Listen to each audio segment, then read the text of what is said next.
경매숙골 현미경의 치우입니다. 지난 영상에 이어 다시 둔내면 화독리 물건의 이야기를 이어가겠습니다.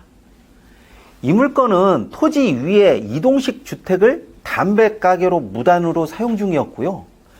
여기에 이 건물이 본 토지뿐만 아니라 다른 토지에도 침범을 하고 있었어요. 근본적으로 조금 문제가 있는 그런 물건이라는 이야기죠. 그래서 공매에는 토지만 물건이 나와 있었던 거고요. 건물에 관한 부분은 이야기가 없었어요. 소유권을 취득하는 것에 대한 문제는 앞에서 이야기했듯 솔직히 만만치 않은 그런 언쟁이 오고 갔었고요. 그 이후에 겨우겨우 농취증을 받고 소유권을 취득할 수도 있었어요. 정말이지 우여곡절이 많은 그런 소유권 취득 과정이었어요. 이제 건물에 관한 해결을 해야 하는데 이것도 보기보다는 간단하지 않은 일이었어요. 낙찰자가 실거주자와 만나서 이야기를 해본 결과 진짜 찔러도 피 한 방울 나오지 않는 그런 사람이었어요. 적어도 돈의 관계에 대해 있어서는 아주 완강하더라고요. 직접 찾아가서 낙찰받은 토지의 주인이라고 이야기를 하자 갑자기 왜 이 토지를 낙찰받았냐고 따지면서 먼저 여기에 사는 사람에게 양해를 구하고 그 다음에 낙찰을 받든지 말든지 그렇게 해야 되는 거 아니냐고 막 화를 내시더라고요. 그것이 당연한 일의 순서라고 막 우기면서요.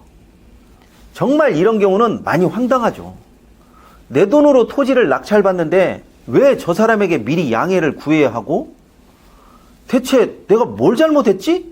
뭐 이런 생각이 들기도 하지만 솔직히 이런 욕설을 듣고 나서 기분 좋아할 사람이 거의 없어요. 또 내가 무슨 큰 이득을 보자고 이런 땅을 낙찰받았나?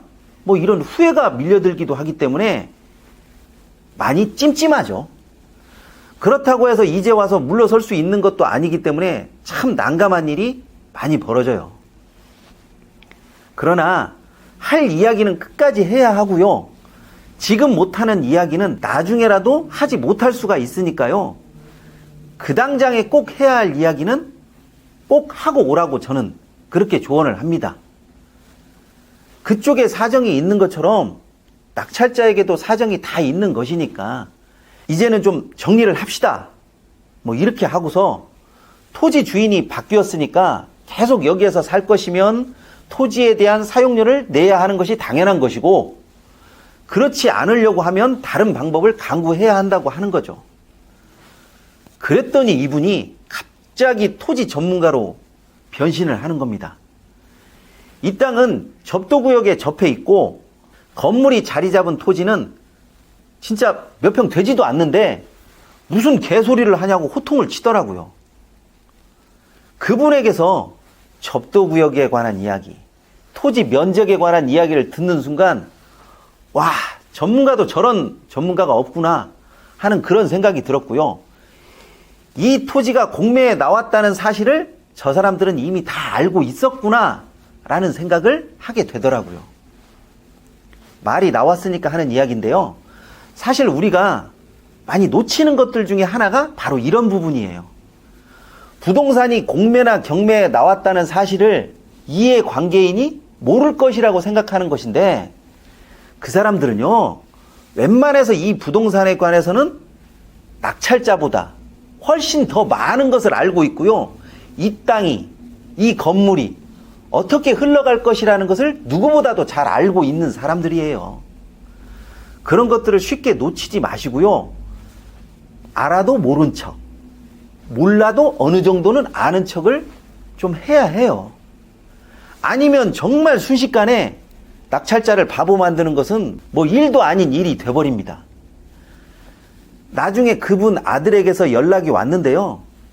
왜 이렇게 낙찰 가격을 높게 해서 낙찰 받았냐? 이 땅이 정말 어떤 땅인 줄 아느냐? 뭐 이런 식으로 면박을 주는데 낙찰자가 그냥 이것저것 다 떠나서 그냥 포기하고 싶다고 하더라고요. 그래서 뭐 어쩌다 보니까 낙찰을 받았고 그렇지만 이 땅의 주인으로서 이 땅의 사용료는 나는 무조건 받아야겠다. 그렇지 않으려고 하면 다른 방법을 강구해봐라. 뭐 이런 식으로 버텼죠. 어떻게 할 것인지 한번 생각해 보시고 나중에라도 연락을 해 주십시오 하고 낙찰자는 연락처를 던져주고 그냥 나왔다고 합니다. 그 담배가게 주인은 이 땅이 공매에 나은 사실을 다 알고 있었고요.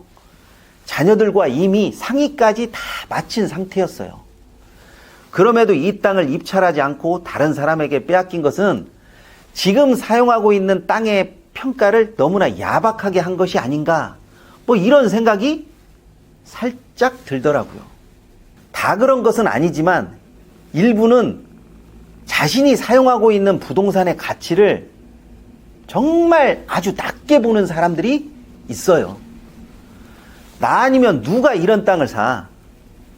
내가 아니면 누가 이런 건물을 사용한다고 이런 우세냐? 이런 생각이 들기 시작하면 가장 낮은 가격에 마지 못해서 그냥 어쩔 수 없이 사는 것뿐이라고 그렇게 생각을 합니다. 그런데 조금만 생각을 달리하면 그 땅과 그 건물을 반드시 내가 사용해야 한다라고 생각을 한다면 가격을 떠나서 우선 되는 대로 낙찰을 받아야 한다라고 저는 그렇게 생각을 해요. 그런데도 대부분의 사용자들은 낙찰을 놓칩니다.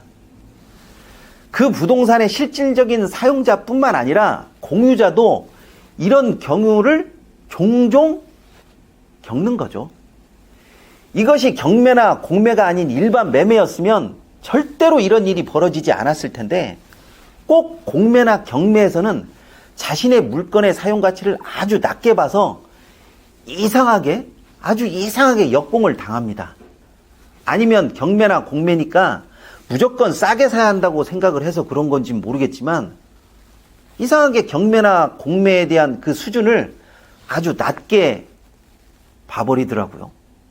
어찌되었건 무허가 건물 주인은 토지 낙찰자가 사용료를 받아야 한다고 하니까 사용료를 주든지 아니면 제값을 주고 땅을 사와야 하든지 뭐 둘 중에 하나겠죠. 아무리 이론적으로 이것이 맞다고 해도 직접 현장에서 보면 답답함이 굉장히 많이 몰려옵니다. 그것을 인정하고 넘어가느냐 아니면 뒤로 물러서서 포기하느냐, 그 문제는 결국 투자자가 그 해답을 직접 찾아야 한다라는 이야기죠.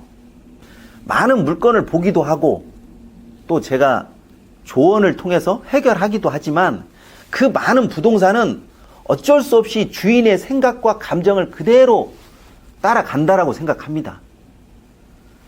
여러분은 부동산 경매에 대해 어떤 생각과 어떤 감정을 가지고 있습니까? 한번 그 부분을 꼼꼼히 한번 생각해 보세요. 알림 설정과 구독은 꼭 좀 부탁드리고요.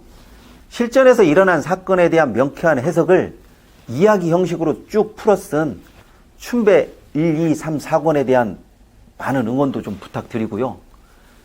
제가 이제 춘배 5권 마지막 권을 준비하고 있습니다. 댓글도 많이 부탁드리고요.